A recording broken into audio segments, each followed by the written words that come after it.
I'm hungry. I have a lot of assignments as well to do.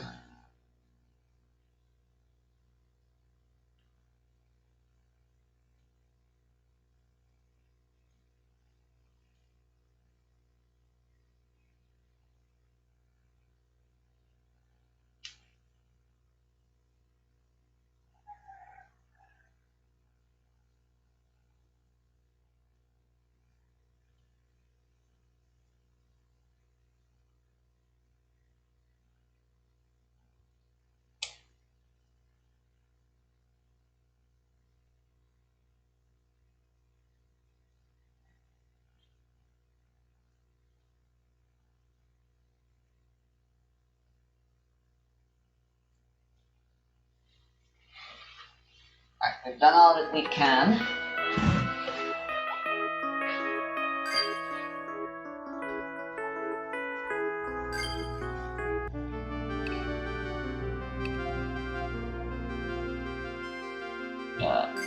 There you go.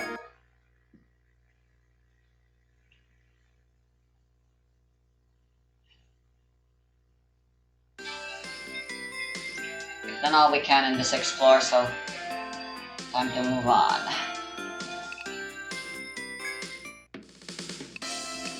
Na, na, na.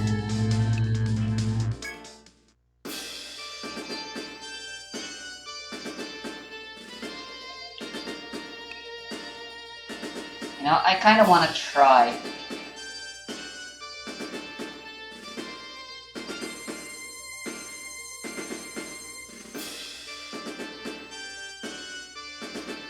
I think I'll replace Iya. Sadly, the lovers have to get separated. I want to try Alma again.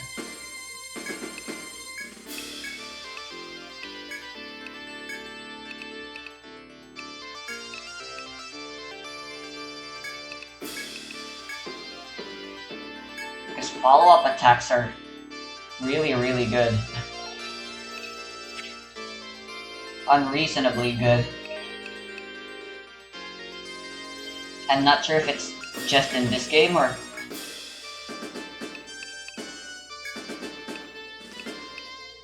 Damn.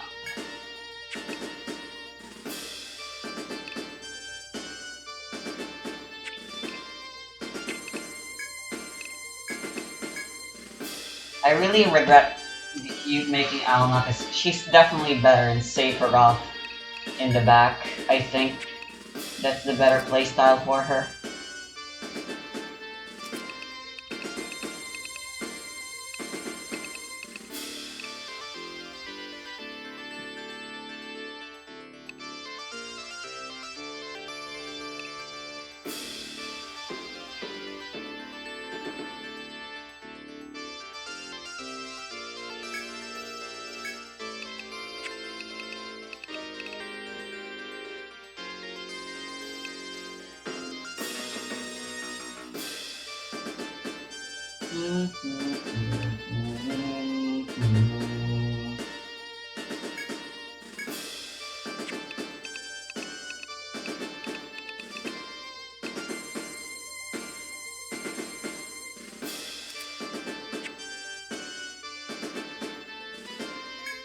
Well, let's make her a bit more defensive by having some HP up, I guess.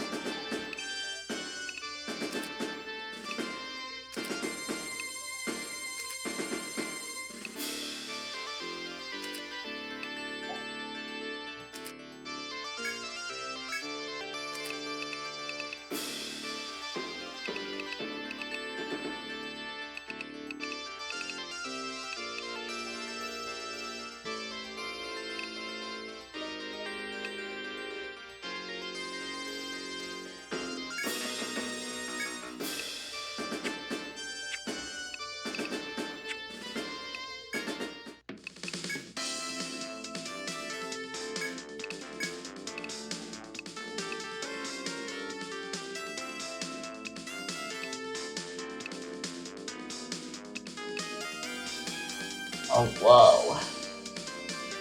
I want that.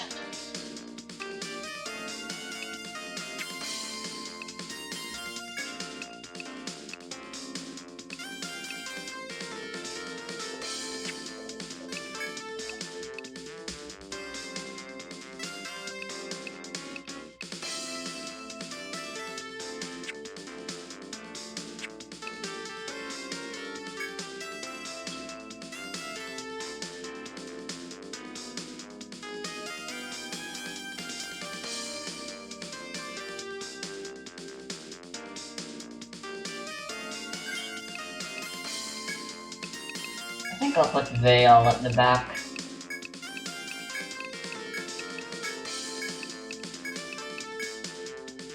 Veil doesn't contribute much damage anyway, she should just focus on healing and keeping herself safe. Teosra definitely needs to be in the back. Everyone else can benefit for the most part by being in the front. Alright.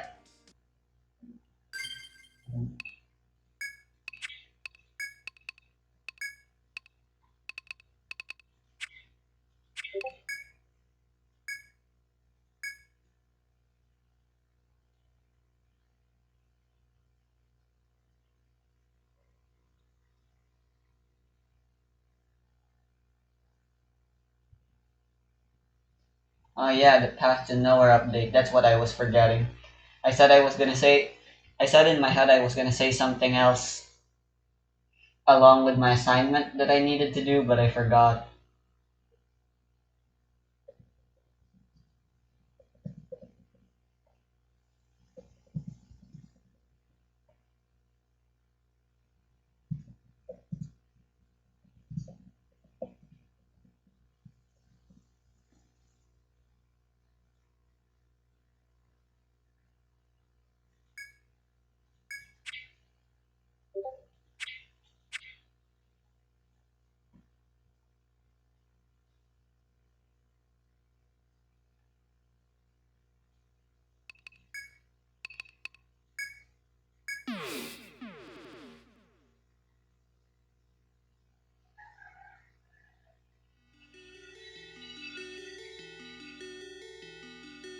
This video was brought to you by BetterHelp.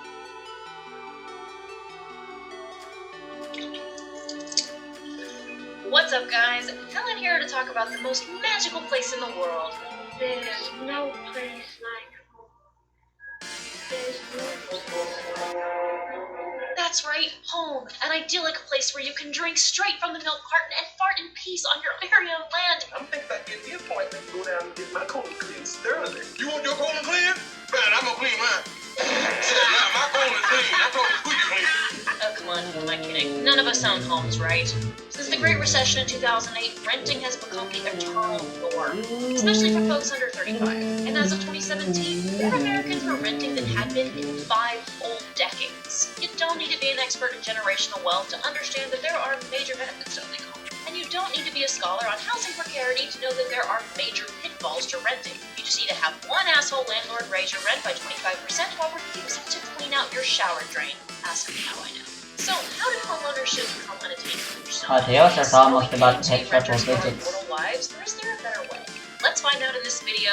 The real reason will always be renters. Land ownership was basically a non-issue for much of human history, when, as hunter-gatherers, we were wandering around trying not to get mauled by bears. With the mainstreaming of societies built around agriculture by around 3000 BC, though, came a new sort of territoriality. This set the stage for the concept of land ownership, and, of course, home ownership. And it played out pretty much how you'd expect. As Andrew Beatty put it, as these farming villages grew into cities, the leading families maintained ownership by right of lineage. Their ancestors were the ones who clubbed all their challengers senseless, thus becoming the kings, pharaohs, daimyos, and sundry heads of other feudal dynasties. As a result of this, 2 strata of citizens were born: royals and their noble homies, to whom they doled out land, and peasant tenants who paid rent in either money or labor. Later, a class of merchants would Assuming the emerge and Horald become the Puffer first doesn't common-born landlords act like who a frickin' presumably bitch. never paid for utilities. That model probably sounds Everyone familiar, here is since it's pretty the one easy we to deal basically with. kept here in the United States, where some people own land and loads of people rent it. But the desire to Almost own TP land was restoration deeply assures rooted me in that the American psyche from the I beginning, barely leading I many to barely seek their fortune use up out any west in a very TP. dangerous That's real-life just amazing. version of that fun 90s computer game. So, for much of American history, the majority of Americans were able to live and provide for themselves on their own small farms. That is, until industrialization and its favorite cousin, urbanization, came along and changed the housing landscape forever. But before we go on, we want to thank this video's sponsor, BetterHelp. If you've experienced anxiety or depression, or just generally felt overwhelmed lately, BetterHelp is a resource that can help you feel better. Personally, I have been experiencing anxiety for basically my whole life, so I know how effective therapy can be. BetterHelp's network of more than 30,000 therapists are ready to listen to and help you. After taking a brief questionnaire, you'll be matched with a therapist whose expertise fits your unique needs. And thanks to BetterHelp's remote model, you can work with a therapist whose skills might not otherwise be available in your area. Once you're matched, you'll be able to communicate with your therapist within 48 hours. You can message your therapist at any time, and you'll receive timely and thoughtful responses. Plus, you can schedule your choice of phone or video sessions to receive counseling in real time. And in the event that you and your therapist aren't a perfect match, you can easily switch to a new one for no additional charge. Personally, going to see someone who can help me provide a framework through which I can really explore the things that are bothering me has been game-changing for the way that I live my whole life. So, join the more than 2 million people who've taken charge of their mental health with BetterHelp by visiting betterhelp.com/wisecrack or just hit the link in video description. When you do, you'll get 10% off your first month. That's betterhelp.com/wisecrack. And now, back to the show. As people, especially poor people, began to move into cities in large numbers, it became necessary to find efficient ways to house them. This led to things like New York City's busted-ass tenement buildings, overcrowded, claustrophobic accommodations that saw little light or fresh air and were often riddled with crime, vermin, and bad vibes. By the late 1800s, tenement laws began to be put into place to make existence within them a little bit less soul-crushing and illness-inducing, and landlords were not super pumped about these new restrictions on their money-making endeavors. And we've largely been locked in battle between landlords and renters ever since. Homelessness also first became an issue in America around the same time as tramps flocked to cities in search of work. Dismissed as aimless and lazy, these so-called vagrants were regularly arrested and basically informally lived in police stations. By the 1930s and 40s, the federal government began passing various acts to regulate the rental industry, establishing affordable housing for low-income citizens. Notably, public housing development was essentially put on pause under Nixon, basically never to return. With increased investment under the GI Bill, by 1950, more than half of Americans owned their own homes. Importantly, discriminatory housing policies kept black GIs from taking advantage of that leg up, forcing them into housing developments in less desirable, underfunded urban areas. Meanwhile, for those who couldn't fork out for a mortgage, various forms of rent control policies since 1942 helped ensure some level of housing stability. And even technically unhoused people, still mostly white men at this point, had enough government welfare and social security to be tentatively sheltered in cheap urban hotels and flop houses. But the functional collapse of the social safety net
the 70s and 80s, including the slashing of funding for HUD's efforts to fix racial discrimination in housing, would have a major effect. By the 80s, homelessness would take on a new appearance due to a number of factors ranging from the gentrification of inner cities, the institutionalization of mentally ill folks, and the emergence of HIV and AIDS. Okay. It went from being an aging white guy issue to one that largely affects young queer people, young people of color, women, and families. Now, living in poverty, i.e. renting, was a straight line to homelessness, not least because many housing options were simply gone. Flop houses and hotels had been gentrified away, while family homes were raised, rented, or sold for more than their former residents could possibly afford. We really tried to insert some comic relief here and came up empty because this is bleak. But don't worry, it gets worse. Today, this problem has, contrary to the laws of Reagan and gravity, tripled up. We not only have the impoverished and unhoused, but increasingly a middle class struggling to keep a roof over their heads too. But it's not for lack of actual roofs. That's right, America, land of blinged out Crocs, flavored seltzer, and empty houses. So many empty houses. In some major cities like Detroit and Syracuse, there are literally over 100 empty houses for every one unhoused person. In total, some 16 million homes sit vacant across the country. That's 16 million dope house parties we've missed out on just today. Of course, if you start talking about turning them into affordable housing units or shelters, you're gonna get called a commie, and in fact, the ghost of J. Edgar Hoover's already tapping your phone as we speak. But as frustrating as it might be for those of us who think of housing as, a universal human right, the truth is the commodification of homeownership makes it subject to market rules. And the market says that it's far more profitable to rent homes out than it is to sell them, especially when you buy those houses at a steal from low-income areas. And that's exactly what's been happening all over America. An increasing number of homes, rather than being occupied by actual homeowners, are treated as short and long-term rentals by their investors, who often live nowhere near their property. This new landowning class uproots existing communities while driving prices up. Alright, so the enemies here come in pairs of 3. Now you might think... the rest of us to fantasize about on Zillow.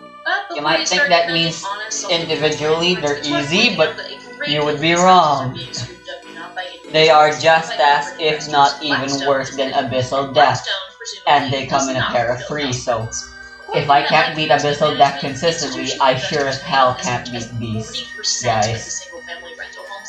I'm gonna be avoiding them! This wasn't always the case. You can trace the corporate takeover of the housing market pretty squarely to the 2008 recession. That's when, according to the United Nations High Commissioner on Human Rights, housing became financialized, i.e. treated as something important. Wealth and investment instead of a social good. Remember when we bailed out banks but didn't bail out the people unlucky enough to receive their subprime mortgages? Basically, banks gave tons of risky, high-interest loans to many Americans, especially people of color, who were trying to fulfill their dream of homeownership. This was one big factor in the shitstorm that tanked the economy and lost a lot of people their homes. But for some, this wasn't a tragic catastrophe. As finance professor Stephen Chow explains, it was that rare opportunity that attracted the institutions to build a portfolio out of these foreclosed properties. The thinking was simple. Buy up all the empty houses people had just lost as investments, start renting them out to other displaced people for even more money.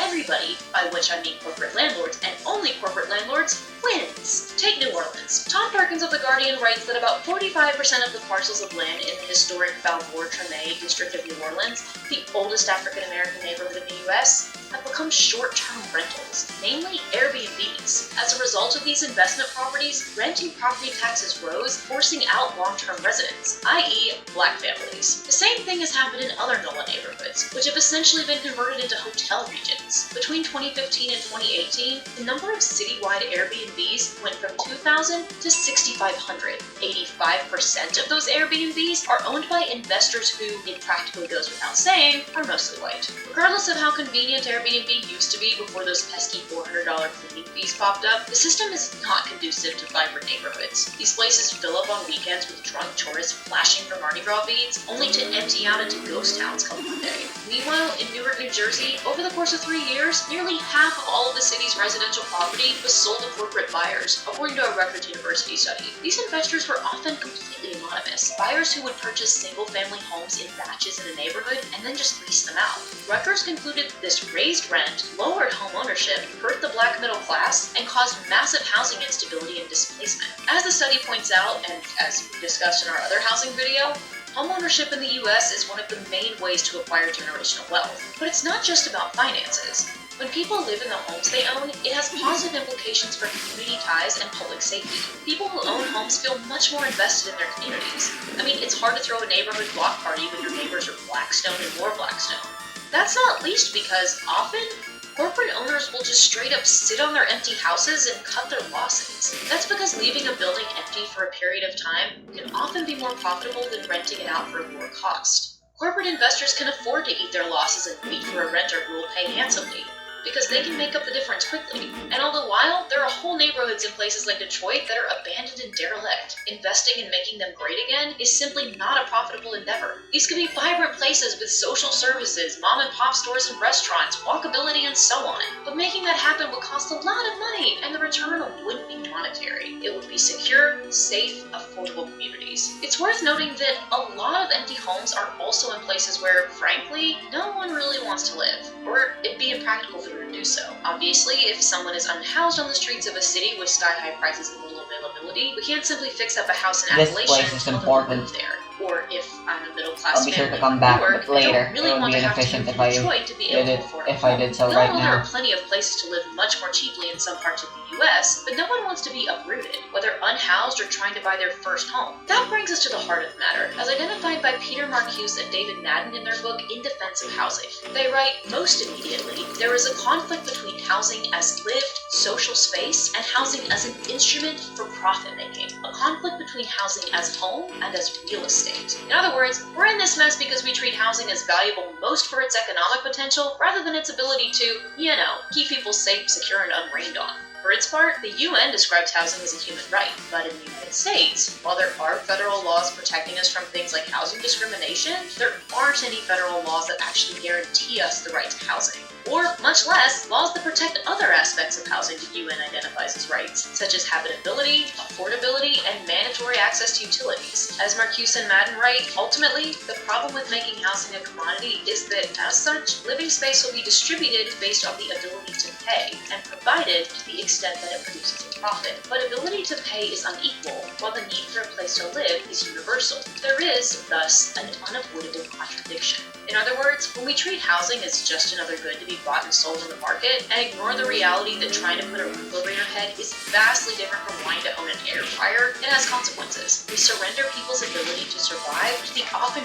brutal laws of supply and demand. It's no wonder that studies have found that mortality rates are higher in counties with greater eviction rates. It's become cliche to say that we live in a time of dissolving community ties, an epidemic of loneliness, and a rise in crime rates. But what often goes unsaid is how much of this has to do with the housing crisis. We've talked about the value of living in a community where your neighboring homes are actually owned by neighbors, rather than, say, living in the neighborless anonymity of your typical apartment complex. That's obviously not the reality for a lot of people today, leading to what Marcuse and Madden call alienated housing, which is defined by precarity, insecurity, and disempowerment. The extreme end of alienated housing is homelessness.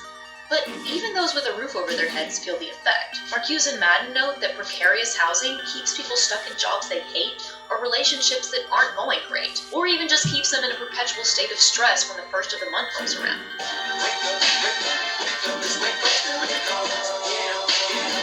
Alienated housing disrupts what Marcuse and Madden call ontological security, or the sense that the stability of the world can be taken for granted. Needless to say, precarious housing is incompatible with such a sense of security. The era of blossoming homeownership epitomized by 1950s suburban Tupperware parties wasn't an accident. It was the result of concerted public investment which has overwhelmingly dropped off. And we know we've been talking about some intense topics lately, and we know that a lot of these problems can make you want to faceplant on the front of the porch you don't own. But the thing is, the way we think about housing isn't a given. There are plenty of countries who conceive of it completely differently, most notably Finland, which launched a housing first policy that entitled every citizen to an apartment, regardless of finances. This led not only to the building of thousands of homes, but to the creation of a robust social support system to help people find work, gain financial independence, and take care of their health. As a result, Finland is the only country in Europe where homelessness is declining. In short, there really isn't a market incentive to make housing affordable. So if we actually want to live in a world where having a roof over your head is a right, not a luxury, it's going to require public investment and major policy initiatives. The payoff, though, the ontological security we would feel if everyone knew they'd still have a roof over their heads, even when our robot overlords inevitably take over, seems worth it. But what do you guys think? Was the housing crisis inevitable? Are the YouTube boomers right that it's, our fault that we're stuck renting? Or are there wider social phenomena to blame? Those might be leading questions, but let us know what you think in the comments anyway. Huge thanks to our patrons for all your support. If you're interested in watching our videos early without ads and getting access to our exclusive content and Discord server, check out our Patreon. And as always, thanks to all of you for watching, liking, subscribing, and feeding the algorithm. And just for hanging out with us. I think called binary anyway. I don't know much about astrology, but binary in computers simply refers to the number 2.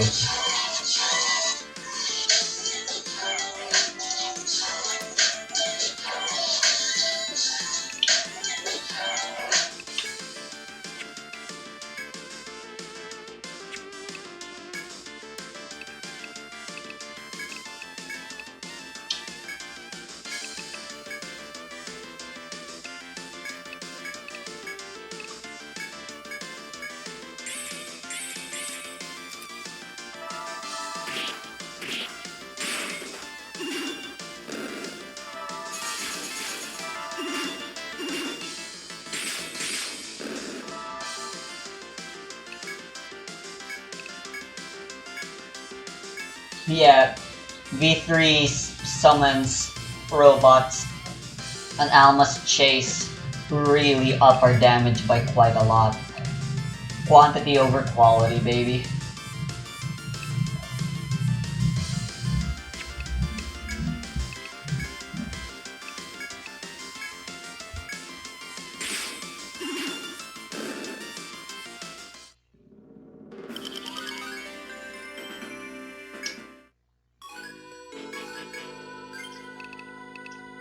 Mm-hmm.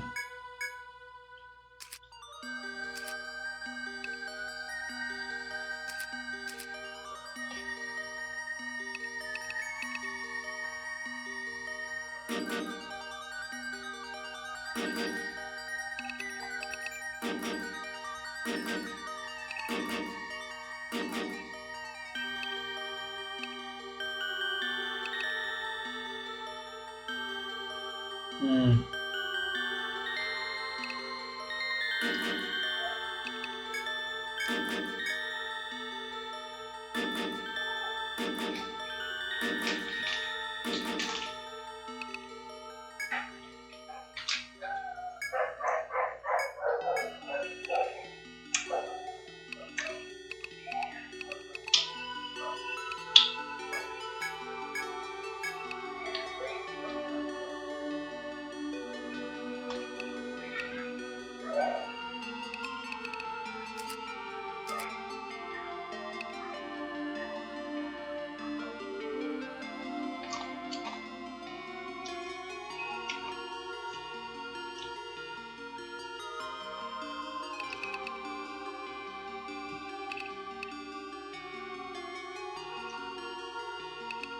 Yeah, I'll start with Pascal. Let's get them to level 2. I think that's worth it.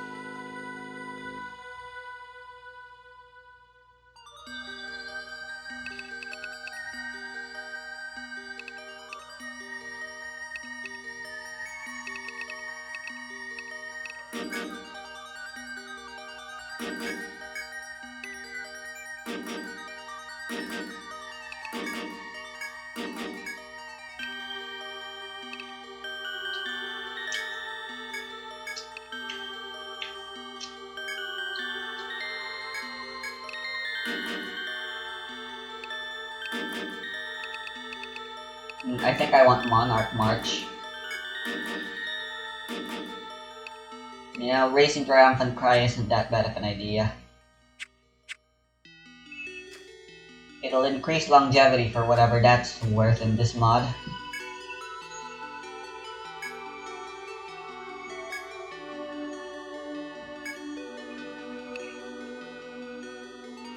I'm not that desperate.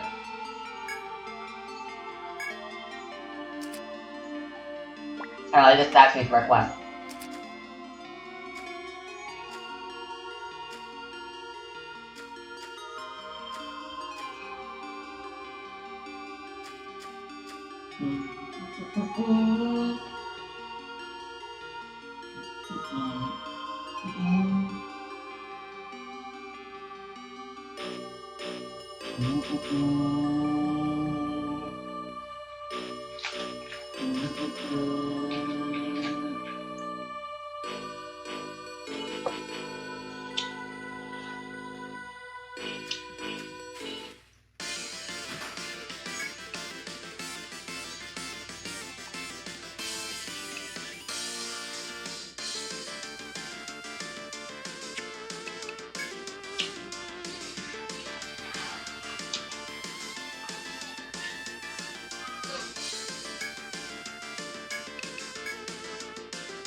Did that starfish just poison themselves?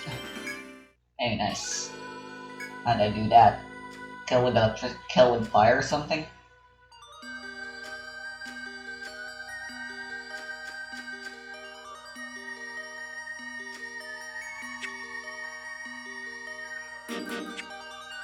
Yeah, I forgot I could do that, but like, why?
Oh, nice, I got the flawless shell.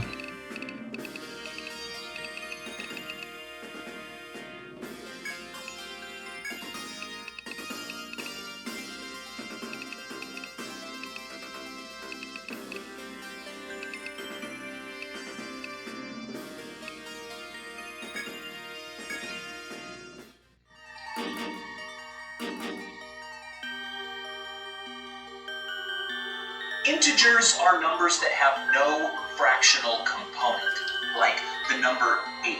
Look at that beauty. Whoa. But what about a number like 0.8? Yikes. The problem here is we have a fractional piece. We have this 0.8.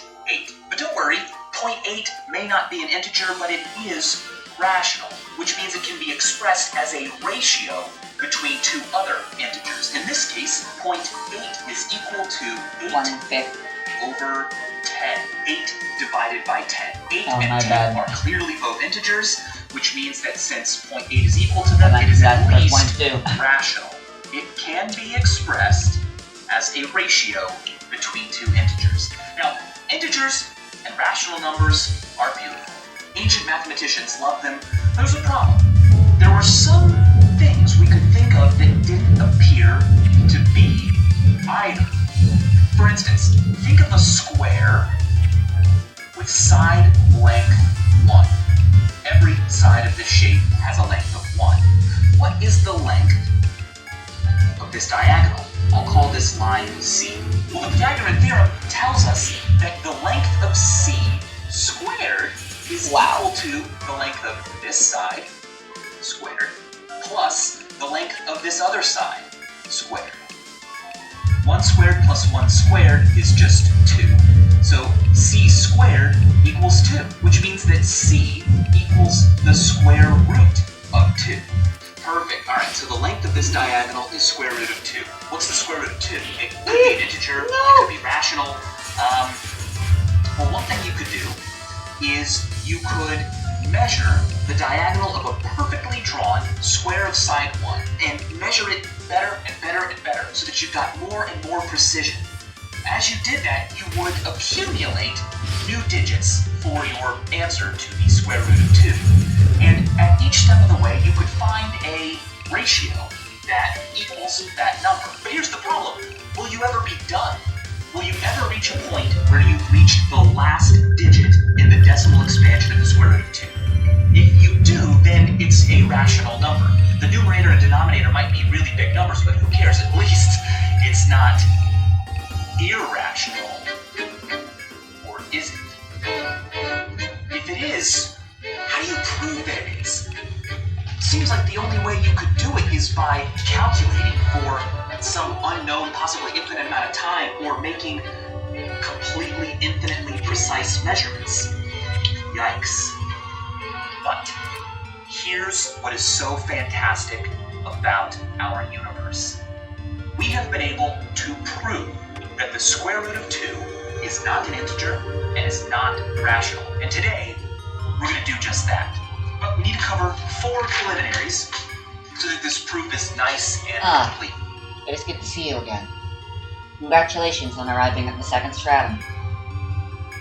If you have come this far, you must be under orders to search for the Deep City, correct?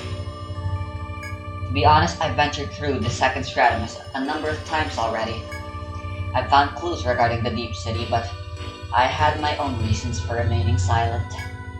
But you are trustworthy and strong.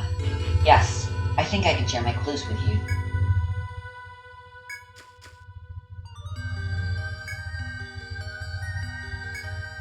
Look there, and I'll show you the clues I spoke of.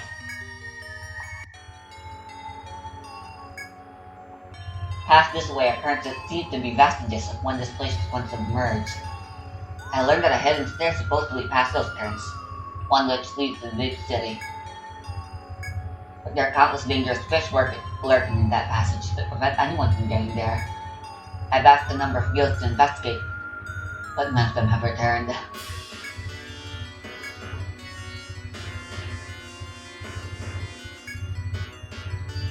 I'm positive a way to the Deep City lies beyond there. I'd like to ask that you investigate.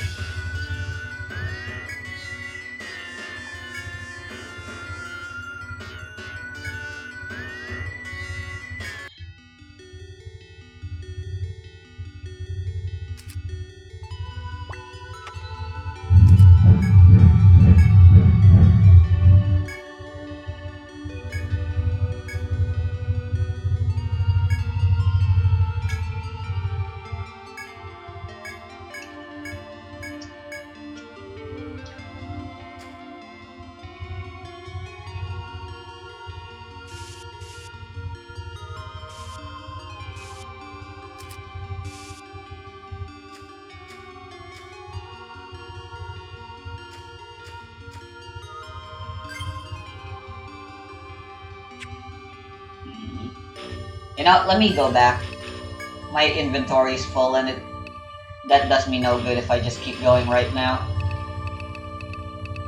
It's time to get a very, very important item.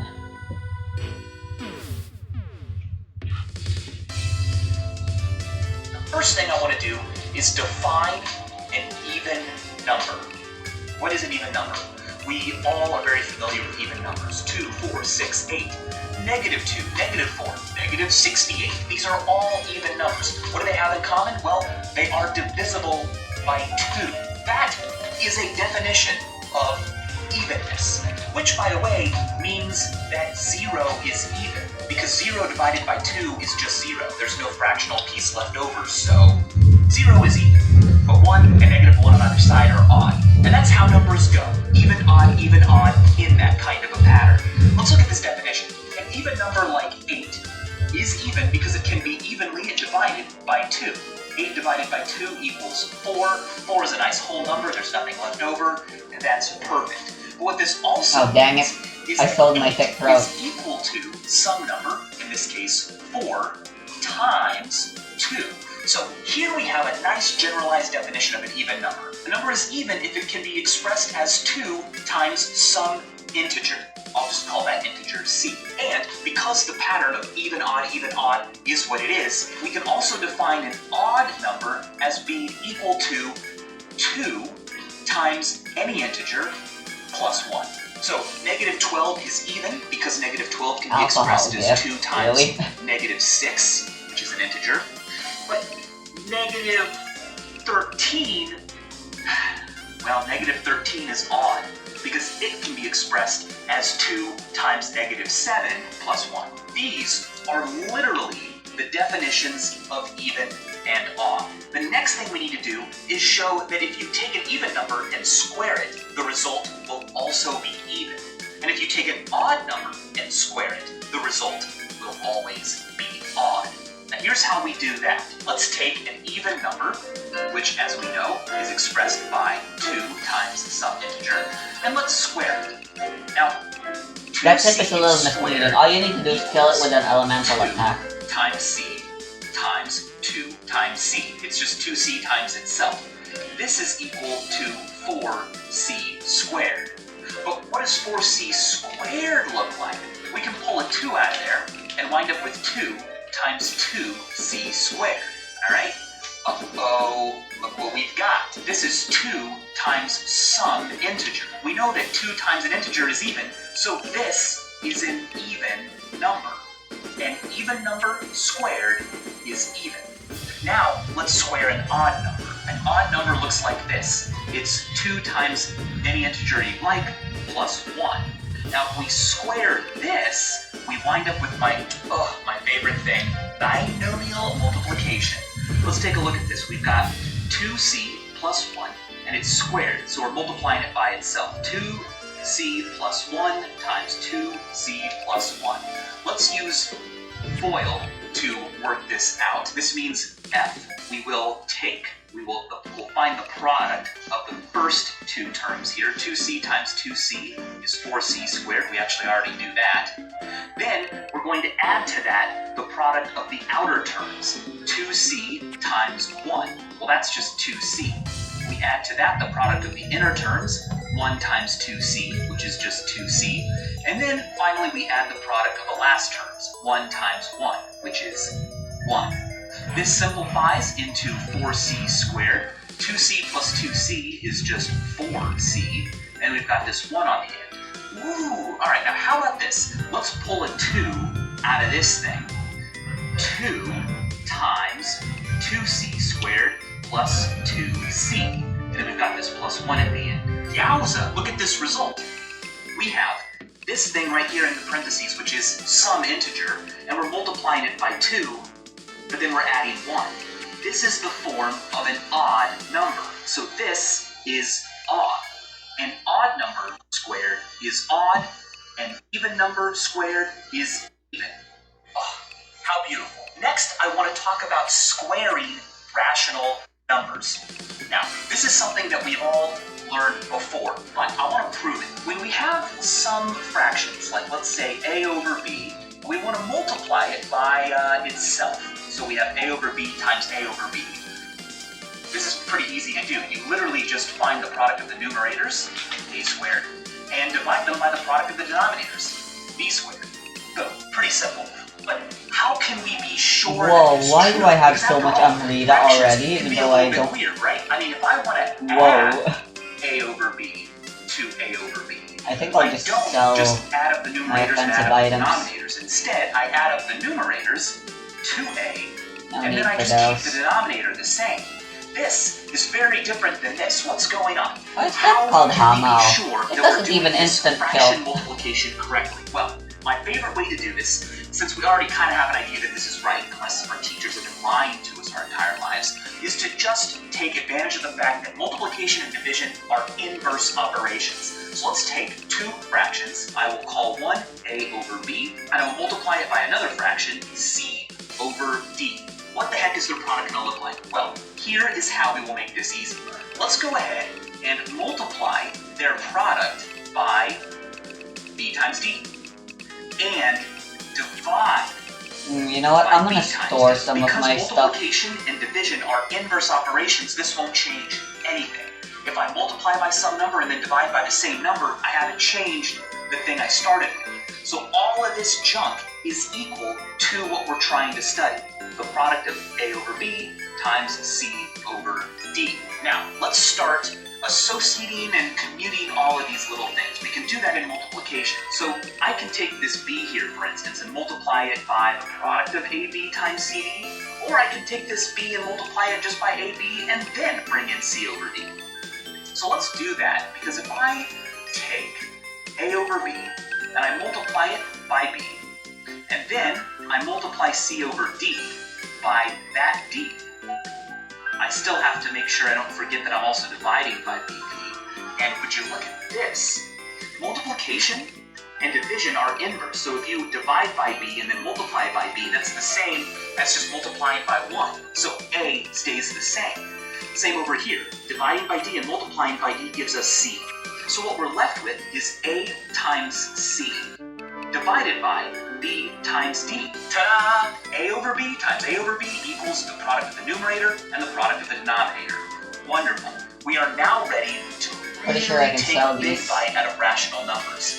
Every No big deal if I make a mistake. ratio of integers can be reduced to Buying them lowest back terms. is easy. In fact, if you could Although, imagine The a time ratio of integers wasted that is a cannot bit be reduced sad. to lowest terms, then it is not a ratio of integers. And we do this all the time when we're working with fractions. Take a look at a fraction like 4/6. That's beautiful. That is a totally legitimate ratio of integers, but it's not in lowest terms because there are factors shared by 4 and 6. By a factor, I mean a number that evenly divides into them. What numbers evenly divide into 4? Well, 1, 2, and 4. Now, what numbers evenly divide into 6? Well, 1 does. So does 2, so does 3, and so does 6. Yowzas! There's a common factor of 2. I can divide both of them by Hell 2. yeah, that's the rare drop. Now, dividing I didn't by even 2 get the over prompt 2 for is it. the same as dividing by 1. So this ratio won't change, it'll just be in simpler terms. 4 divided by 2 is 2, One 6 more. divided by 2 is Dang 3, it. and boom, 2/3. This is a very pretty looking fraction. It is equal to 4/6, but the neat thing about This it is game that actually it kinda is, sucks. in a way, complete. I should change Because it it's a later. ratio between But now two I'm just running away integers from this. that are co-prime. Co-prime means that two numbers do not share any factors except for 1. The factors of 2 are 1 and 2, and the factors of 3 are 1 and 3. Oh, They I share remember none now. in common but 1, so they are co-prime. Every single ratio between two integers can be reduced to a ratio between co-prime integers. Here's another example, 14/15. This one doesn't feel as pretty, but it's done. These are lowest terms. The factors of 14 are 1, 2, 7, and 14. The factors Bruh. of 15 are 1, 3, 5, and 15. The only factor they share in common is 1, so they are co-prime. 14/15 is in lowest terms. It is a reduced fraction. I love it. The key here is that every single ratio of integers can be reduced to a ratio between co-prime integers. If the square root of 2 is indeed rational, it should be 2. So here we begin our proof that the square root of 2 is in fact irrational. We do this by contradiction. We just They start can off only by get up to assuming 5 that the now square root for of chop 2 line and is take, rational, I just which means realized. it really does equal the ratio between That's two integers. interesting. We'll call them A and B. We don't know what they are, but we're just assuming they exist. If that's true, then A over B squared should equal 2. That's the definition of a square root. We've also shown that a fraction squared means, of course, A over B times A over B. Now, when you multiply fractions, you literally just find the product of the numerators. A times A is A squared, and the product of the denominators. B times B is B squared. So A squared over B squared should equal 2 if the square root of 2 is rational. Now, we can rearrange this by You know what? multiplying both Farmers are sides technically by an B alternative squared. healer This gives from us A the squared monks. equals 2 B squared. Oh my Although they goodness gracious. suck at Look it at though. that. Look at that. Now, B squared is some integer. We don't know what it is. But it's being multiplied by 2, which means that this term is even. It's divisible by 2. This is the definition of an even number. Where's my even page? Oh yeah, look. An even number, as we said, is 2 times some integer. This is 2 times some integer. So 2b squared is clearly even. But if it is even, Let's max and out it is King equal Nose to for a Bailey. squared, then a squared must also be even. Now we know that an even number squared is even. So if a squared is even, then a must be even as well. Now that's pretty interesting. It means that we can represent a as 2 times some integer. Let's call it c. I think that'll be clear enough. And then let's take this representation of a and plug it right back into this equation. So if a is 2c, then we have a squared, so that means 2c squared equals 2b squared. Now this 2c squared And is that just 2 item up times would c be nice times 2 for times this c. team. So 4c squared equals 2b squared. Good. We can divide both sides by 2, so that 2 goes away. I just realized I don't have to Four worry about becomes random 2. encounters. Now, oh my goodness gracious, look what we have. Now, we have 2 times c squared, which is some integer. Well, this is divisible by 2, so this is even.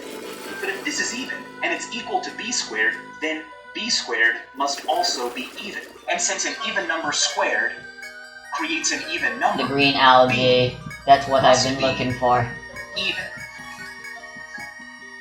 And here we have our result. A must be even, The and B Narcissus must is be nice even. too. The sea grapes are the Both worst of thing them we are can get. even. They cannot be co-prime, because they both share 2 as a Dang, common really? factor. Just one. This could go on forever, because every ratio of integers must be reducible to the ratio between 2 co-prime integers, and this one can't. The square root of 2 is not rational. This result is beautiful, because what we're able to do in this proof is learn, discover something about our universe using just mathematics and logic inside our own minds, without looking at the universe itself. Stay curious, and as always, thanks for watching.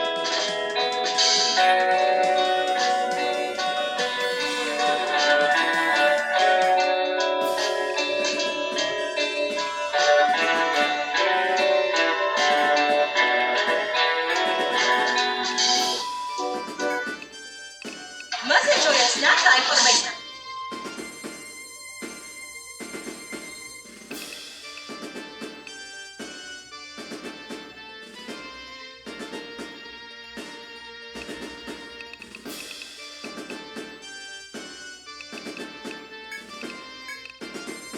I'll put in V3.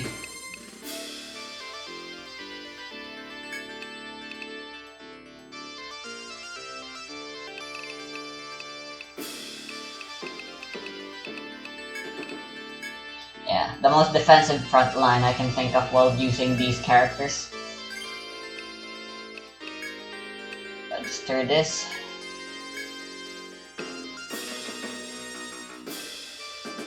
Then I'll make a team that simply has one of the farmer sisters.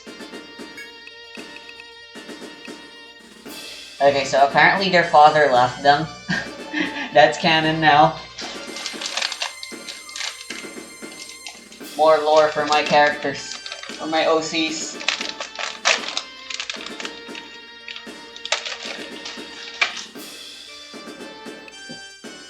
And I'm not gonna bring a healer. It's gonna be the whole thing here. I'm still gonna bring Mara.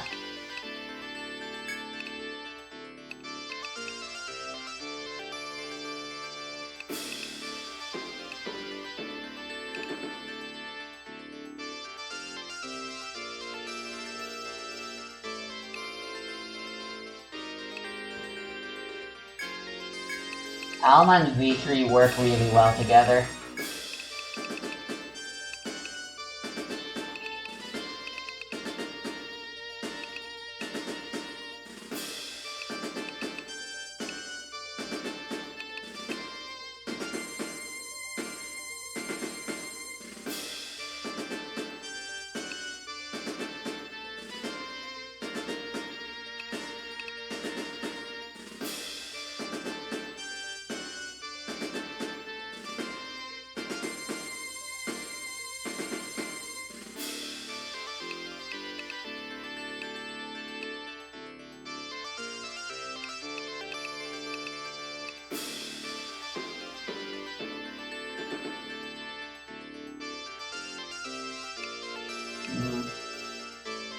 Teosur is always a good pick because her elemental damage is just good.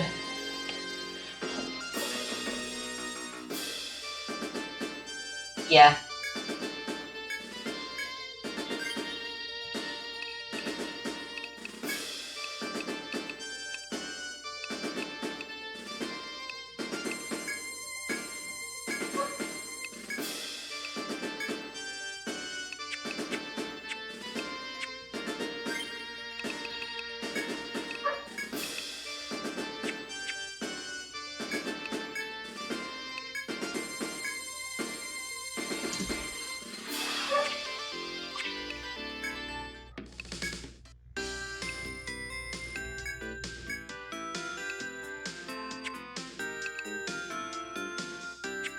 May as well be efficient with our take since with our gathering.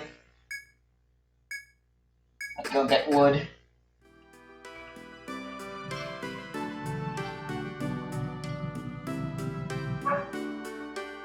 I'm gonna farm for 10,000. To embody a sacred power.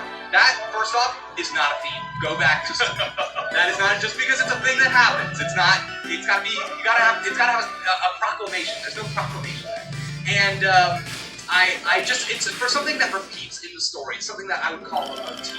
I feel that it is, again, meaningless. It happens again and again, just to be like, oh yeah, because Zelda and Ganondorf and Link are connected. They're good and evil, and vows.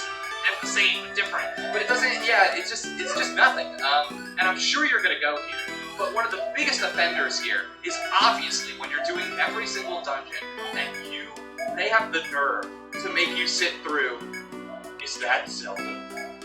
Every time, yeah. And then you get through that, and you get to the end, and they have the nerve to go, here's my memory of the imprisoning war.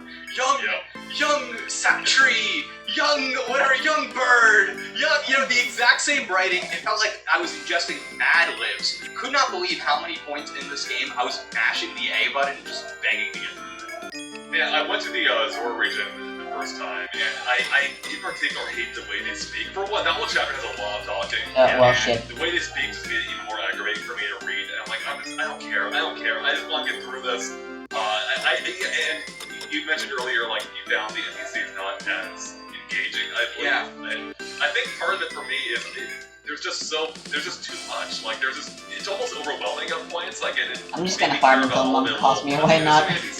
There's a whole, like, side quest thing in Hateno Village with the whole, like, mayor election. And I never went back to it. I'm like, I don't know about time. I don't invested in this. I don't really care.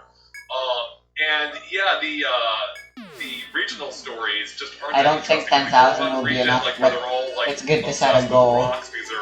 Otherwise, I'd just be farming forever. And I think part of it too, Jake, is like Whoops, I forgot about. Let's fight him. The story Breath of the Wild too, but I think what it did have was a better goal, where at least it felt like each region felt like it was building up to something. Like they had the divine beats, and those are directly targeting the castle, and that weakens Ganondorf. And I thought that was kind of cool, and they also acted as like a constant reminder of your goal. I think Pear on my IGN on Twitter was like a native one and stuff, or someone else did, about how like the laser beams are always focused on Hyrule Castle. They're always reminding you, always pointing you toward your goal. And so it's a subtle thing, and maybe a subliminal thing, but I think it did help. It's like, it's always a persistent reminder of what the end game is. And Tears of the Kingdom doesn't have that. Like, nothing really, again, seems tied together. You go to each region, you get the spirit form of these champions, which is also weird, Yeah, awful.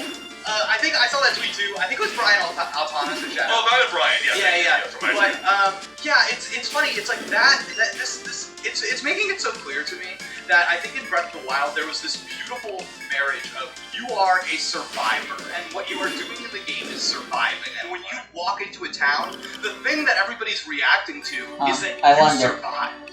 You are here, and you are going to change something here. And there's something, that narrative thrust, I think, is actually powerful, and I felt embodied in that game. Oh damn, it doesn't use any HP. You use it in the I don't know what these people are saying. Like, my best buddy! Hey! There's a big storm! Yeah, good point. Like, I had no reason to care what the NPCs were gonna say because I didn't even myself. I wasn't invested in the story, so why do I care what these randos have to say to me? You know? Yeah. Really? And the contrivance That's of rare. something uninteresting. But it is always going sucks wrong when in it our does town. happen. It's essentially the same thing over and over again with like a palette swap. Half the time it's the weather, half the time it's something that's basically the weather.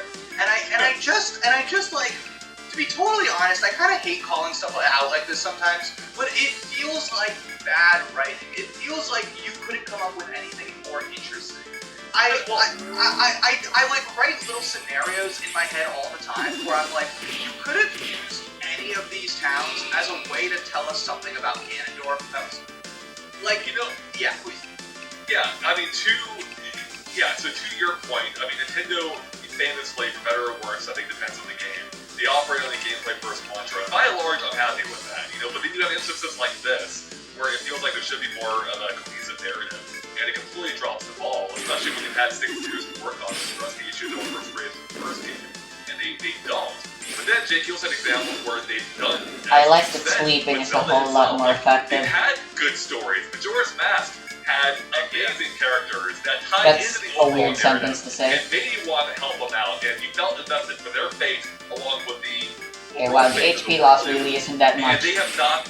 They were not able to accomplish that in Breath of the Wild, and even more so with Tears of the Kingdom. Yeah, they're where really good. everything They is have so really good defensive separated. utility. I think that kind of speaks to. Actually, I don't have more to say about the story for now. They can I definitely just make them think what offensive, you're highlighting too. for me is that the But so like Witchcraft Ganondorf starts off and what as is going a on defensive in tool, each it of these seems. regions feel the connection between them is frail at best. And almost to me playing the game, it actually felt like Ganondorf disturbed the world, and then it was just kind of like the ripple effect. It was like, oh, so now these people have to deal with this thing, and it wasn't him actively making the world this way. And maybe that's actually what they were going for. But I just keep playing in my head like how cool it would have been if it felt like as you were helping out these parts of the world, you were defeating him in little ways. You were making progress against it. Yeah, exactly. And I just or Yeah, so the even healing use isn't it as a really way that to great, tell us though, something honestly. about Ganondorf. It's a I think about this all the supplement. time. The The monk Gorons is that still were the used greatest stupid healer. rocks that made them dummies. It's just like The- Mara like, I have healing. this cutscene in my head. You could Just have done this with any of the A regions. supplement. Of like Ganondorf, all hot, showing up to in one of these regions, taking one of the leaders, taking Yunobo, getting his ear, and have him with his weird little mouth. I was gonna buy a That fuck was ton of a voice Amritas, actor. but it turns out I already Whisper have so something many. in Goron's ear, and it's like magic. And he hears this, and it like gets in his head. And now all of a sudden, this Goron is doing things in the town that benefit Ganondorf. He is like actively producing things that are helping his overall mission. And then you stop that. Now you feel like I'm fighting Ganondorf and his whole thing this whole time. But instead, it's just like, oh, okay, you guys are dealing with a natural disaster. I have saved you. Now I'll go to the next one, and that's it. Yeah, no, I think that's a wonderful point. Again, Nice. it just speaks to how, like, again, for like a better word, uncohesive this game really is. Like, in that nothing really ties together with anything else, whether story or even gameplay-wise, and then lies in larger gameplay loops. At least to a degree that I found to be satisfying. And I had a problem with Breath of the Wild that feels even more pronounced here, especially now that we've lost the help of getting Explore the Giant World for the first time. Yeah, the story, there's just not a good full story and or story drive. You know, like, I need to go do this thing because I'm late, that's what he does, okay? But, like, I don't feel myself as a player why I need to go out of my way, especially because they really do make it feel like you're going out of your way to go finish this game, you know? Yeah. Like, you know what's funny? I completely make the connection. I was doing the Hyrule Castle stuff, you know, where you see Zelda apparitions throughout, and I forget how that even ends. But then I reached a point where I was supposed to go at some point you're supposed to go find the fifth shrine, but I'd already done that, so that kind of like undermined that part of the story. But then around then I was supposed to go to Gerudo Valley, or not Gerudo, sorry, the Rito region to find something there, and I did. I couldn't find the thing I was looking for. But then my friend who was over, he's like, dude, you can just go in the hole and beat the castle. I'm like, of course, Oh, let me think of that. Of course, I just go in the hole and beat the game, you know, now. And so that's what I did. And it just felt so underwhelming because again, like this guy wasn't a threat. Ganondorf was not a threat until I showed up at his front freaking door, you know. And all of a sudden, he's like, "Oh, now I'm a threat," you know. And I think that's what they need. Like, that's partially why I love Majora's Mask so much, because there was this ever-present threat. You always had the moon looming overhead, and you had that time limit. Now, I don't think you necessarily need a time limit. I wouldn't mind one. I'm one of the few people who like time limits in games, but it's applied narratively and mechanically. But I never feel that here. Like, as you said, like, each region's, their issues are largely of their own. You know, it's Ganondorf's influence is minimal. Like, if Ganondorf were actively doing something to affect these regions, I think it actually would be cool if there were, like, a gameplay reason for it, or if it tied in gameplay, too. Like, maybe, for instance, you know, if you don't go help out in a region, the enemy forces are going to get stronger and stronger, you know, and the longer you wait, the harder it's going to be for you to eventually get there. You know, for there to be some actual impact of what you're doing, for that to actually influence the world. Like, one thing I hate, Jake, is the Blood Moon. It just feels like it undoes everything I did. It's like, why did I do anything? It's all back, you know? In this game in particular, it felt like the video game mechanic was simply, I felt it more. I felt the need to reload. I was like, oh, it's happening. I've progressed too far. The Blood Moon is happening. Yeah, it didn't feel like Ganondorf's presence. It didn't feel like a threat. It just felt like, I gotta reload. Sorry, that guy you just beat is back. It wasn't hard. You can beat him again. Enjoy. You know. Yeah. Let's since we kind of got there, let's turn this corner by that final boss fight. I keep trying to convince myself I liked this more than I did because I'm just trying not to be negative, but I guess I just didn't. And I think so much of it is like you press the power-up button so many times in a row that I just can't buy in. And the use of dragons in this game I find to be wholly ineffective. I agree. I feel that this game is like a kid ran up and said, you know what's cool? Dragons. And that's as far as the idea went. And because it's so weird how, like, for some reason, the dragon is more powerful than Ganondorf, just because that's, I guess, the power structure of this world. So a dragon is a bigger threat than he was on the ground, though the ultimate threat continues to be us in human form. So already I'm like a little bit confused there. But something I really liked about Breath of the Wild was when you found the memories, I thought there was kind of like a salient idea there of stepping into somebody else's memory and what that's like and what you get out of that and why you're doing it. And for the memories this time around to be like, oh, you get them by going to the pools of dragon tears. Right. No. Like, no, I reject that. It just is so meaningless. It's so like, oh, well, she, turned into a dragon, and her tears carry her memories. Yeah, and so we're hitting on a few points here. To that specific point, Jake, I think, I like the idea in theory of, like, I did find, I forget what point it was exactly, I did find myself slightly touched. I think it's a moment when she actually swallows the secret stone, is that what they call it, the dumb name? Yeah. And she turns into a dragon. I'm like, okay, that's kind of cute, like the sacrifice she's making. But it never felt, again, it didn't hit as hard as I feel like it could have, because through all these memories and flashbacks and things, which already don't really do a whole lot, I never felt like that time gap. There's a supposed time gap, and I never felt it. It's like, past Hyrule, by and large, looks the same as modern Hyrule. It's not a whole lot that's different. You only need a handful of characters, And I will say, I actually did like the two past dudes, the King and Queen, whoever their names were. Oh yeah, Rauru and Sonia. Yeah, I actually liked them. I thought they were cool. I wish they had a bigger presence in the game. Yeah. But again, like, I never felt like, I think, I don't know why this is coming to mind right now, but like in a movie like, what's that Arnold Schwarzenegger movie where he's like in a dream, where is he in a dream, is he not?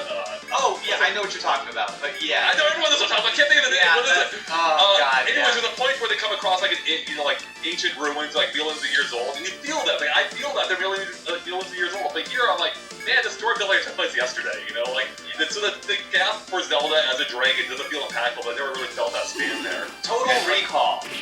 Thank you, yes. Ironically that we lacked the Total Recall for it. Recall, Andre, Recall. It's in the game. Oh, that's right. It's actually an ability. Yes, of course. Which we'll have to touch on those in a little bit here.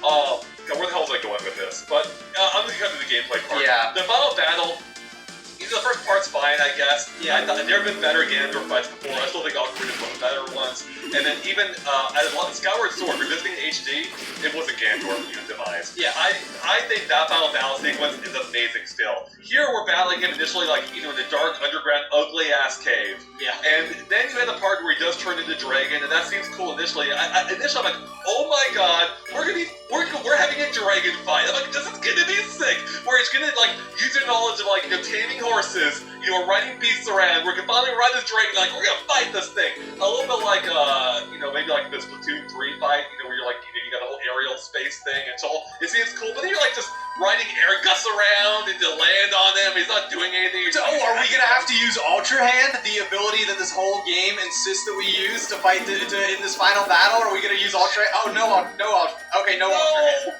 No boss fights really do, Jake, but that's another separate point. But yes, anyway, let's stay focused on the ending sequence here. I don't know. Ganondorf instantly destroys any machine you build to fight But Jake, it's another issue I with. had for Breath of the Wild. They did not address here. It doesn't make use of the world. It doesn't, and as you touched on, it doesn't make use of really anything distinct about this game. All it's doing is using the airspace that already existed, and that's it. And it looks cool visually, but that's it. Mechanically, it's not doing anything new or novel. Every single thing in this game that's cool, every single one has the exact same level of cool removed from context. You look at it on its own, and that is exactly what it is. Nothing else in the game ever builds up to anything. There's no connective tissue. There's no building of a theme. There's no emotional build-up. Nothing. It is, you watch that scene, you know exactly what it is, and that's how you think turning into a dragon is cool? Great. That's all there is to it. Finish up. It's so ironic, Jake, that the word you kept using, that nothing's building up here, is so ironic for a game almost entirely based around building. They made this its main focus. Ultra Hand is the kind of king mechanic here.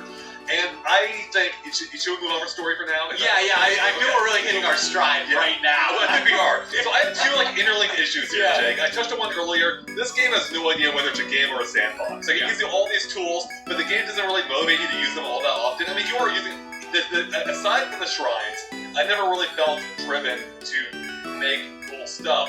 And the systems that make it work in the sandbox are opposed by the systems that make it work in game. And again, that's probably why I think it feels uncohesive, because the two parts of this game are at odds with each other. You got the game, you got the sandbox, and we've seen a lot of people embrace the sandbox part, but you're limited by the game portion where you have to manually go around. You slowly increase your battery by digging underground, going to the sky, expanding it with the Android thing, and then you have to go to the gumball machines, look for the parts you need, and it's all working against each other. And I don't think they are elegant systems. I fell into the RPG trap, Jake, where I didn't want to use my Zonai pieces because I have a limited quantity of them. Yeah. And so that prevented me from building cool stuff. But then the game's inherent design didn't motivate me to do it much anyway. Once I had a flying trap, that's really all I needed. The game never made me felt compelled to build outside a handful of instances, especially in shrines. I never felt compelled to make the most of Ultra Hand, and that sucks, because to the game's credit, to the developer's credit, Ultra Hand as a mechanic is amazing. That is so freaking cool. Being able to glue random crap together, have it function? Amazing! The game does not embrace its own system. Now, I'm so happy that some people out there are able to. They have a different mindset from me. They're able to, have a ton of fun, build, a little store around Ganondorf and trap them. I love that they're embracing it. For me, I need a reason to get creative.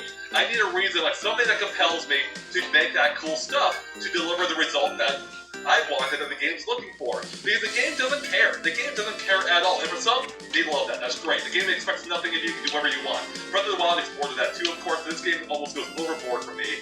And people are going to hate me for this, Jake. Okay. But I've commented, I made this comparison before. It seems like some of this game's roots came from, nuts and bolts.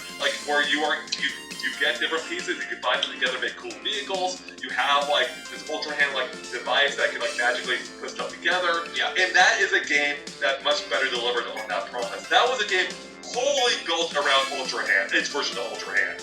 It gave you, hey, you need to go do this. How do you do it? Up to you. But you need to do something crazy to pull it off. And I love that. This game, like you have all these like Koroks around, I can walk them to their friends most Yes, of the time. and that is the exact problem. It is that they give you a million tools to solve incredibly easy problems.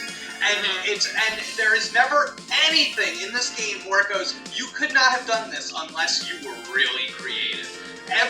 Almost every problem in this game can be solved with a surplus of shields and rockets. Like that, and that is so same exact thing with music. Dang it.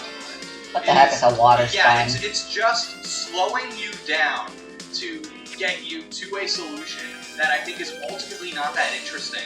And Okay, Becca. Breath of the Wild, earlier you brought up like seeing a tree off in the distance. Maybe somebody comments on it and it's like, oh man, I'm gonna go see what's going on with that tree. And I felt like playing that game, what was there was always kind of interesting. And maybe I accidentally found some interesting things on the way there. And this game does not care about the end result, and instead, like, you're gonna have so much fun getting there. And I can't really say outside of the first several times you experiment with different parts, which yeah, but the fact is that I feel like controlling all the vehicles feels kind of the same. It's not that interesting. There's not, and while you can get really involved and build these like multi-layered systems and these crazy machines and stuff, at the end of the day, it all functions very similar. And it's just, are you going laterally or are you going up and down? What are the weapons attached to it? And everything else is just kind of for show. So that's it. Yeah, no, I mean, I fully agree with all of that. Like, the game didn't challenge me enough. It was never like, hey, this is something that's going to need some cleverness on your part to figure it out. Outside of the shrines again, which did have some clever moments, but the world exploration is more the part that I personally enjoy, especially because we've done shrines already in Breath of the Wild. The ones here are arguably better.